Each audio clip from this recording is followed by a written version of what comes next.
জীৱশ্ৰেষ্ঠই বসবাস কৰা সমাজখনত আজি নিচা যুক্ত বা ৰাগিয়াল দ্ৰব্য ধপাত আদিৰ প্ৰয়োগৰ অস্বাভাৱিকভাৱে বৃদ্ধি পাইছে। বৰ্তমান যুৱ সমাজত নিচাযুক্ত দ্ৰব্য সেৱন আসক্তিৰ দ্ৰুতগতিত বৃদ্ধি হোৱা পৰিলক্ষিত হৈছে। ই সমাজৰ বাবে এক ভয়াৱহ সংকট বুলিব পাৰি। ধপাত সেৱন শৰীৰৰ বিভিন্ন অংগ যেনে মুখ, কণ্ঠনলী, হাওঁফাওঁ, পাকস্থলী, কিডনী, মূত্ৰনলী আদিৰ কেঞ্চাৰ হোৱাৰ মূল কাৰণ।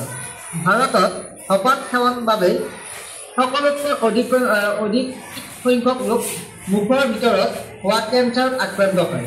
ধপাত সেৱন হৃদযন্ত্ৰ আৰু ধমনী ৰোগ, হাৰ্ট এটেক, বুকুৰ বিষ, হাৰ্ট এটেকৰ বাবে হঠাৎ মৃত্যু, ষ্ট্ৰক, পেৰিফেৰিয়েল ভাস্কুলাৰ ৰোগ আদি মূল কাৰণ। ভাৰতত প্ৰতি বছৰে ধপাত সেৱনৰ পাৰে।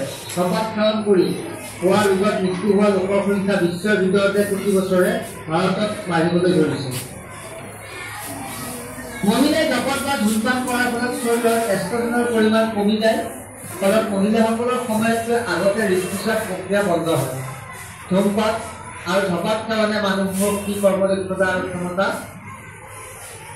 কমাই দিয়ে। যিসকল মহিলাই গৰ্ভনিৰোধক ঔষধ খায় তেনে মহিলাই গুটখা খালে বা ধূমপান কৰিলে ষ্ট্ৰক হোৱাৰ সম্ভাৱনা অত্যন্ত বেছি থাকে। গুটখা অধিক সেৱনৰ ফলত পুৰুষ মহিলা উভয়ৰে ওপৰত বয়সৰ চাপ পৰে, চুলি পকিবলৈ ধৰে, ছাল কোচ খাই পৰে, ছালৰ ৰং হালধীয়া বৰণৰ হোৱা দেখা যায়। এতিয়া ধপাতৰ পৰিত্ৰাগৰ উপায়: সদায় কাৰ্যক্ষম আৰু স্বাস্থ্যকৰ আহাৰ গ্ৰহণ কৰা, এটা নিৰ্দিষ্ট দিনৰ পৰা